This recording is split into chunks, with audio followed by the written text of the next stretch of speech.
Hello, welcome back guys to Spotarya channels here. Today in this video I'm going to show you a tutorial how to delete Google account permanently on Motorola G06 Power. But before it, I have you guys click subscribe and the bell button to support this channel. And yeah, now without any further ado, let's get started with the video. Well guys, first thing first, here of course you just have to open your Google account. I'm gonna open it by applications like this, and now go to your icon account at the top right in the corner of your phone like this. And also you can open it by settings, I guess. I'm gonna tap on settings, and then in this settings you just have to scroll it down until you'll find the option which is password, passkeys and accounts. Tap on it and we'll see this is my Google account. Just tap on it and pick the Google account, and it will be looking like this, yeah guys.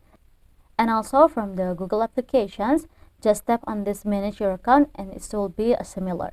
So if you want to delete your account permanently, you just have to scroll it down a little until you find here data and privacy options. And after in this page, you just have to scroll it down again until you will see delete your Google account. You just have to tap on it.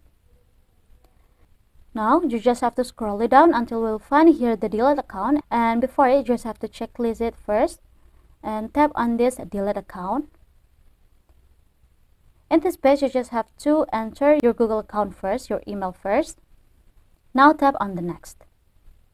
Tap on the next again to delete it, and we have to enter our password first. Now tap on the next again, and yes, you can see my Google account is already removed, yeah guys. We have a little time to recover it again. So if you want to recover it, you just have to tap on this try again. But here I'm gonna delete it. I'm gonna go back. And yeah, I think it's enough from me. Thank you guys for watching this video. Don't forget to leave your like and comments below, and I'll see you soon on the next one. Goodbye.